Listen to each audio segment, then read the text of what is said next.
I thought I had escaped them, that the past couldn't touch me anymore. But when they came back, eyes burning with regret I didn't care about, I realized some wounds never heal, unless you fight to protect what's truly yours. And this time, I won't be afraid. The wind here doesn't suffocate. It doesn't crawl into my lungs and demand something from me. It doesn't press against my skin like a reminder that I belong to someone stronger. It just moves. Quiet. Steady. Free.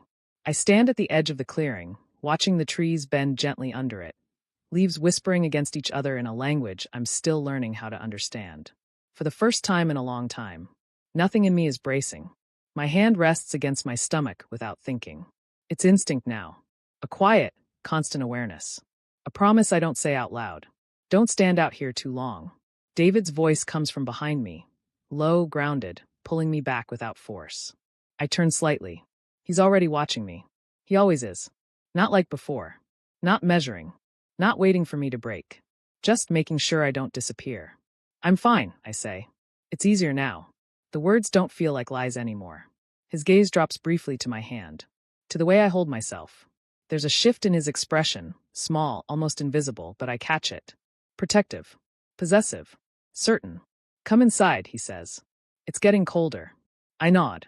This time, I don't hesitate. The cabin is warm. Not grand. Not polished. But real.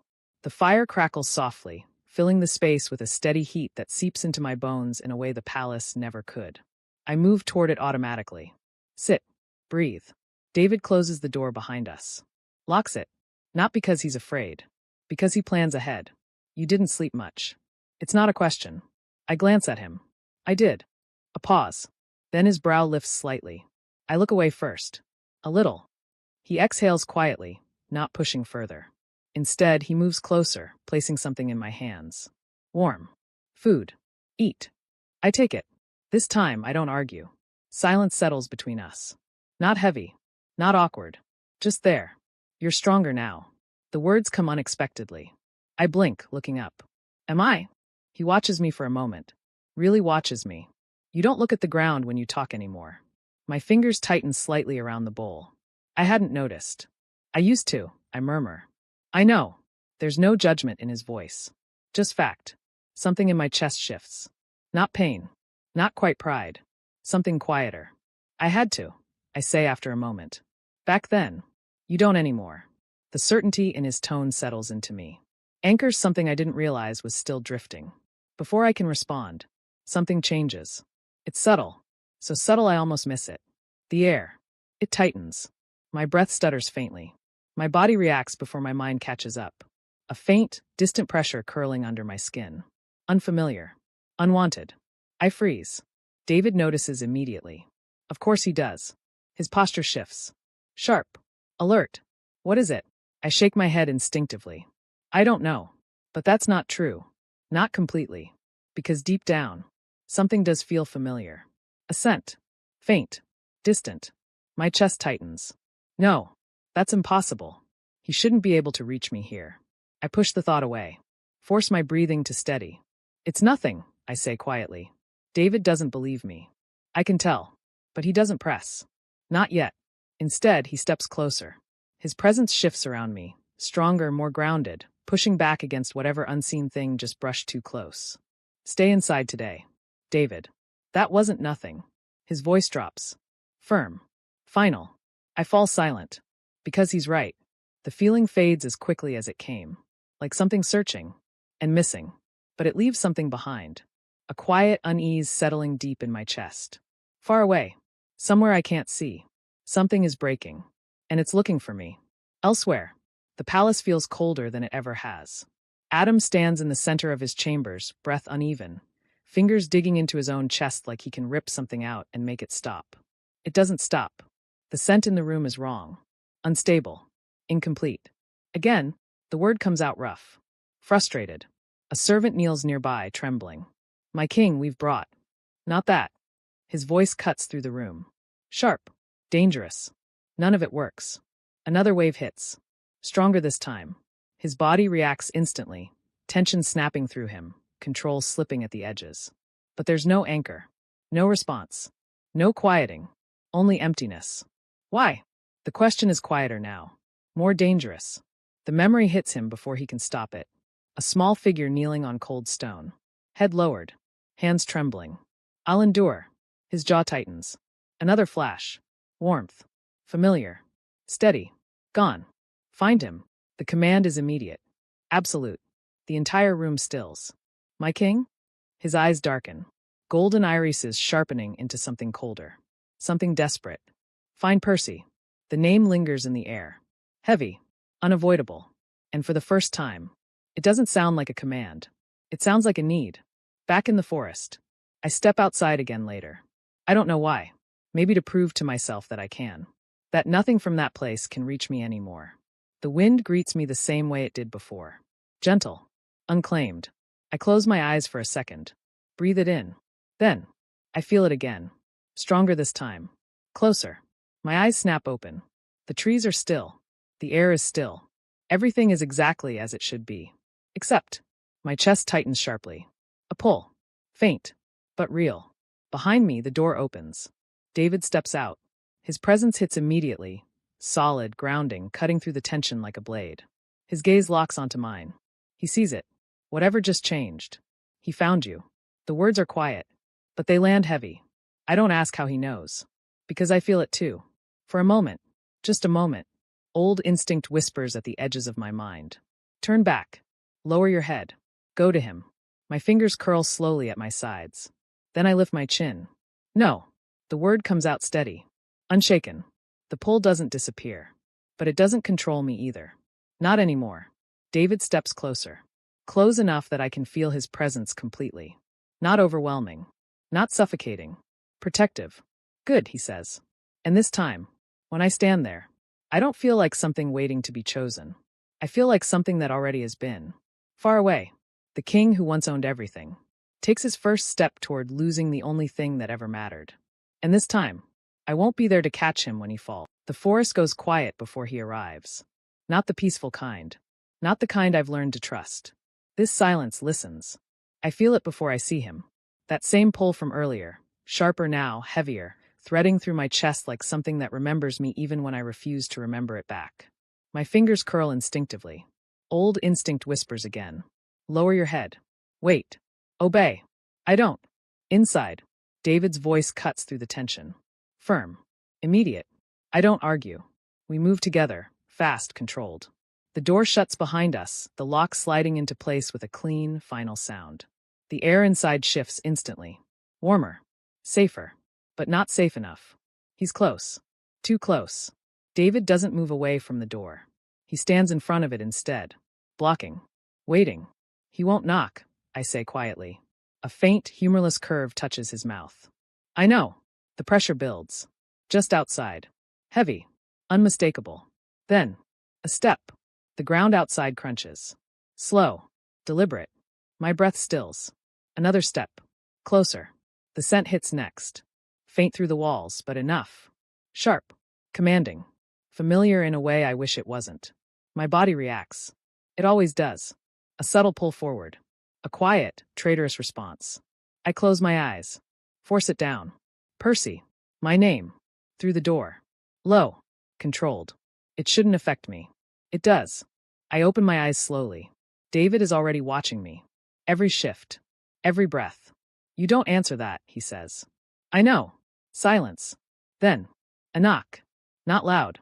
Not forceful. But it lands harder than anything else. I know you're inside. Of course he does. Another pause. Come out. The command is softer than I remember. But it's still a command. My chest tightens. For a moment. Just a moment. Something inside me hesitates. Then David moves. He opens the door.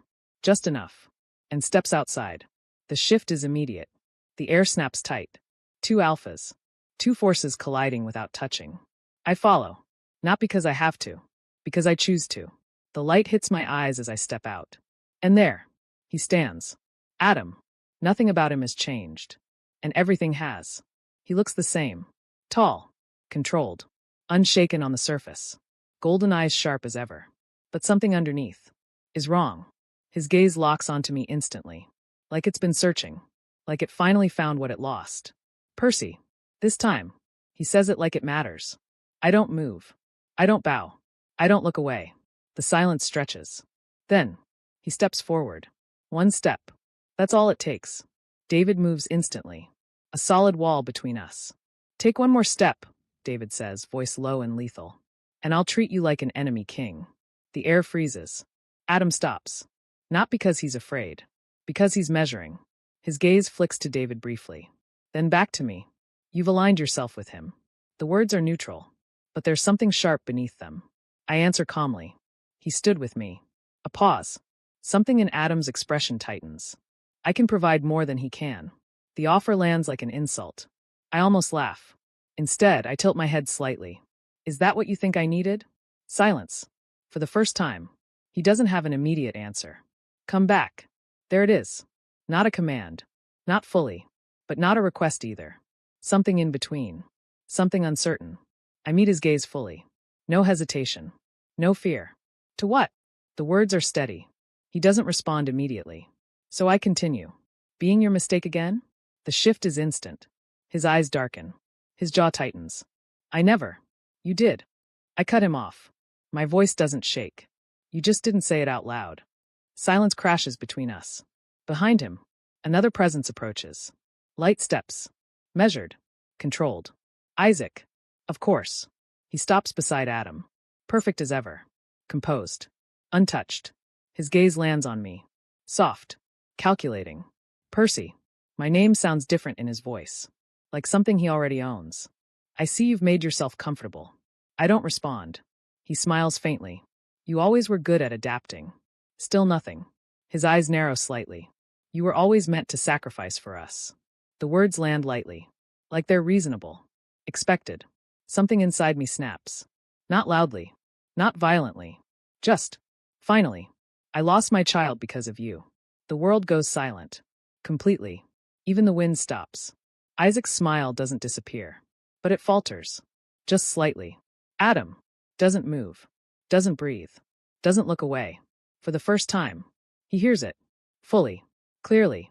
What? The word is quiet. Dangerous. I don't look at Isaac. I don't need to. I told him. My voice is calm. Too calm. He said we'd deal with it later. A pause. Then. I meet Adam's eyes again. I lost it that same day. Silence. Heavy. Unavoidable. His expression cracks. Not anger. Not denial. Something deeper. Something that should have been there before. I didn't. You didn't care. The truth lands clean. Final. He flinches. Actually flinches. Behind him, Isaac speaks again. You're being dramatic. The words are light. Dismissive. I look at him now. Really look. You took it from me. No softness. No hesitation. You decided I didn't deserve to keep it. His gaze sharpens. And you let him believe it was nothing. Silence. Adam's head turns slowly toward Isaac. For the first time. Not as a mate. Not as someone chosen. But as something to question. To doubt. Isaac holds his gaze. Doesn't look away. You would have chosen him. The words are soft. But I chose survival. The truth sits between them. Ugly. Unavoidable. And just like that, everything shifts. I don't stay. I don't wait. I turn. David is already there. Already watching me. Already understanding. He doesn't ask. He just takes my hand. And this time, I don't look back. I don't feel relief when we leave them behind. I expected something. A lightness. A release. Maybe even satisfaction. Instead, there's just quiet. The forest stretches ahead of us, endless and calm. But something inside me still feels unsettled. Like a storm passed through. And even though it's gone, the ground hasn't decided if it's safe to rest yet. David doesn't speak. He walks beside me, not pulling, not guiding, just close enough that I can feel him there. Steady. Present. You didn't have to stay. My voice comes out softer than I expect. I wasn't staying for them. I glance at him. His gaze doesn't shift from the path ahead. I stayed to make sure you didn't go back. Something in my chest tightens faintly. Not painfully. Just aware. I wouldn't have, I say. I know. A pause. Now. The word lands heavier than the rest. I don't argue. Because he's right. We reach the cabin, and the moment the door closes behind us, the world outside feels further away. Not gone, but contained. I move toward the window. I don't know why. Maybe part of me expects them to still be there. Waiting. Watching. They're not. Of course they're not. Still. My chest feels tight. You're thinking about it. David's voice comes from behind me. I don't turn. I told him. I heard. Silence stretches between us.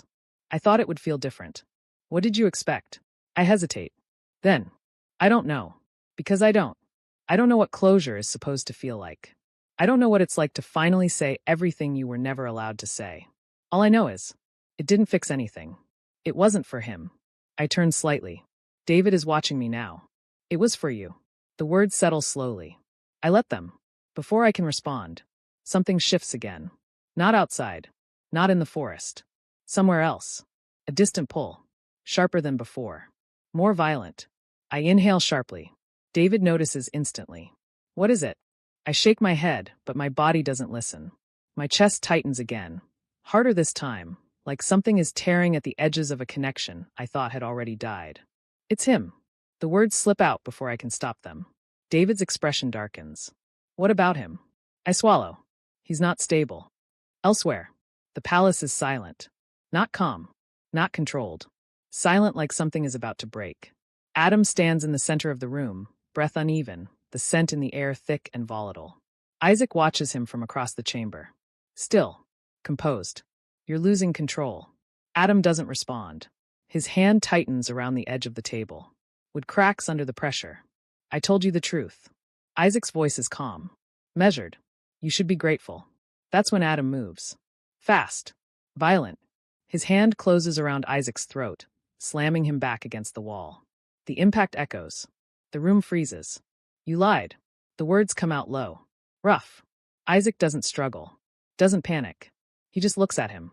I told you exactly what you needed to hear. Adam's grip tightens. You took it from him. And you let me. Silence. The truth lands harder than any blow. Adam's expression shifts. Not rage. Not denial. Something worse. Recognition. You ignored him. Isaac continues quietly. You watched him break, and decided it wasn't your concern. Adam's grip falters. Just slightly.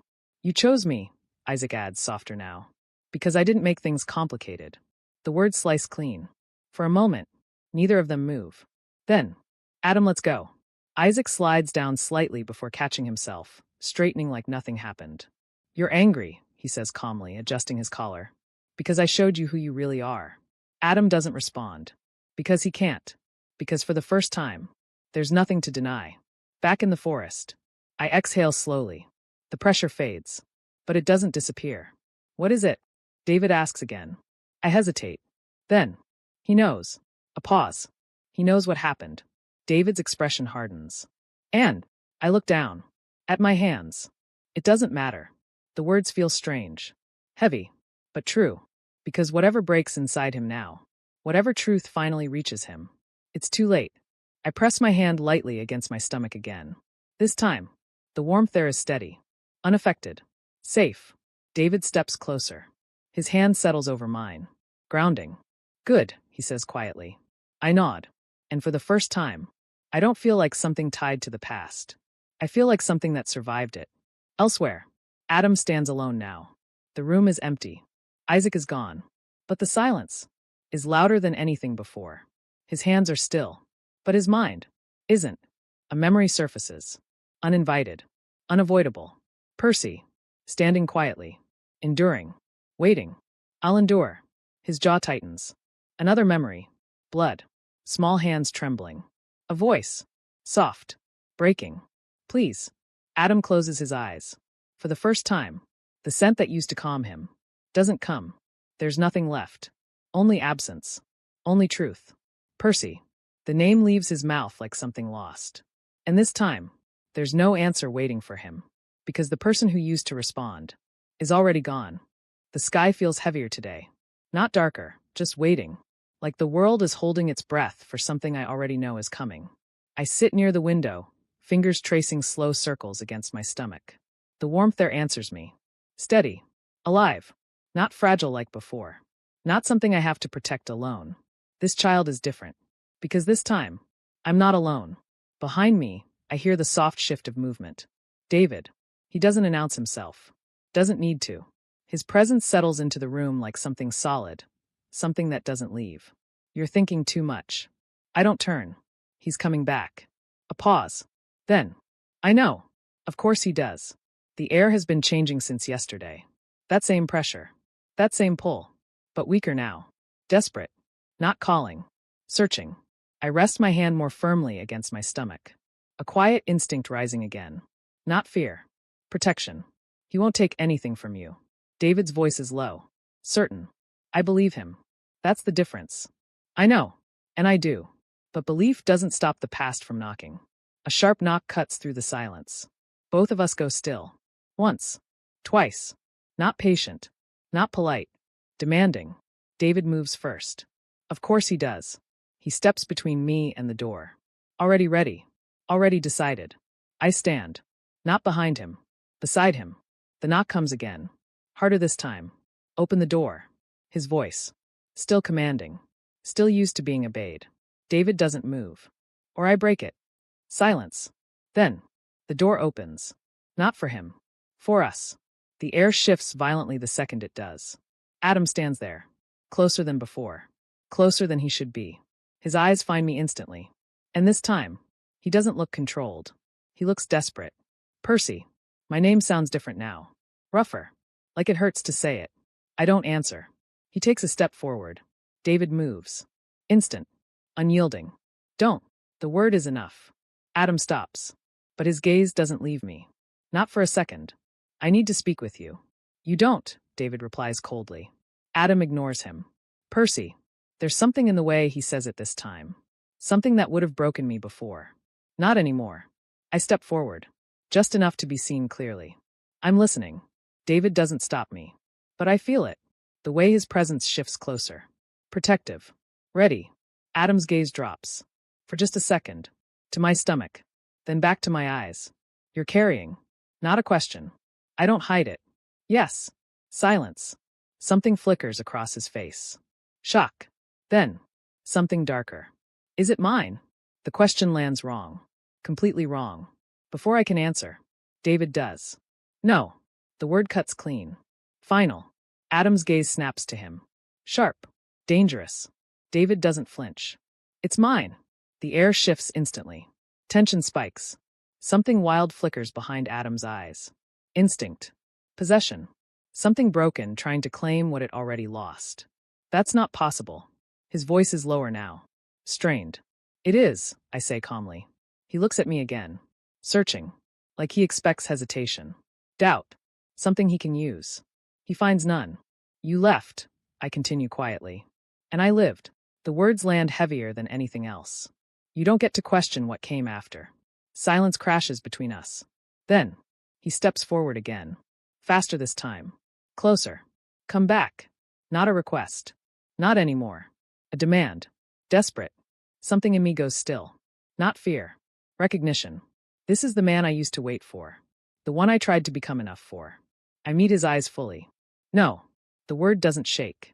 It doesn't break. It stands. You don't get to regret me after you destroyed me.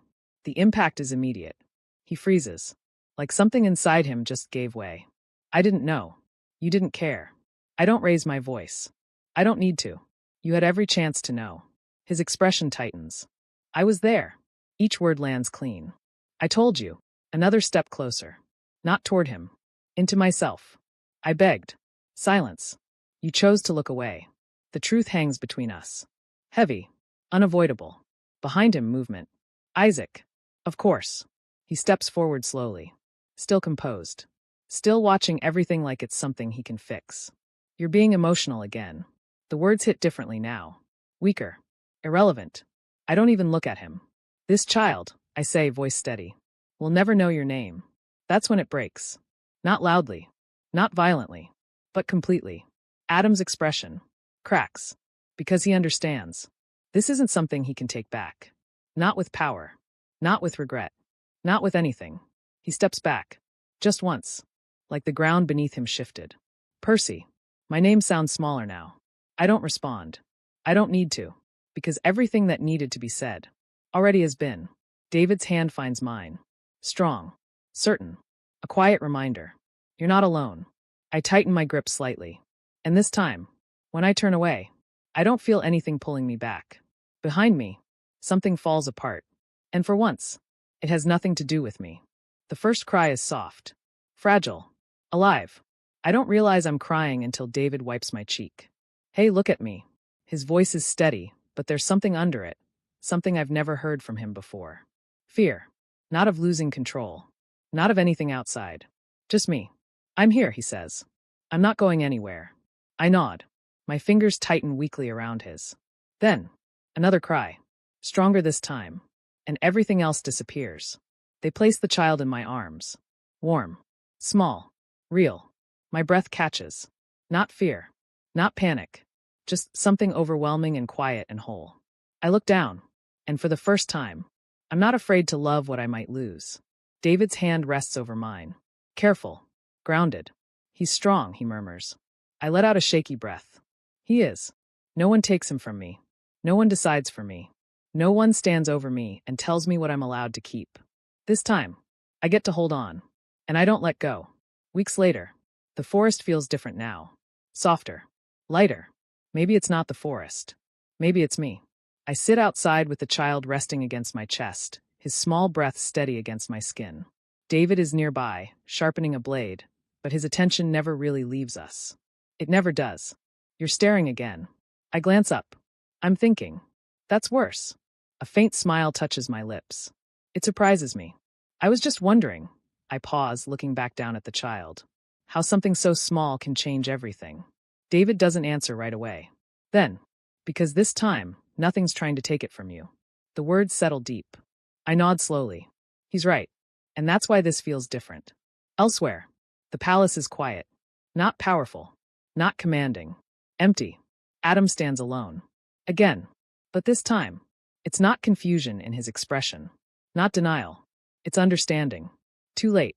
He walks through halls that no longer feel like his. Every step echoes. Every room reminds him of something missing. Something he can't get back. Percy. The name still leaves his mouth. Out of habit. Out of something deeper. But it doesn't answer him anymore.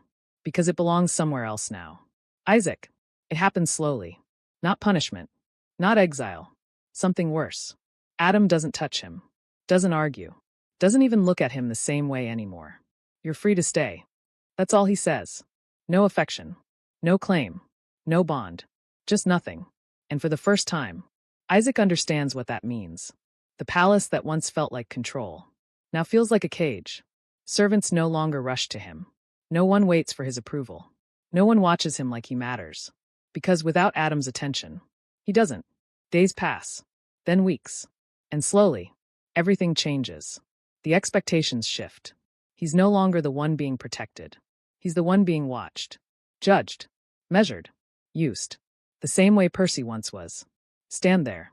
A servant's voice. Cold. Impatient. Isaac doesn't move at first.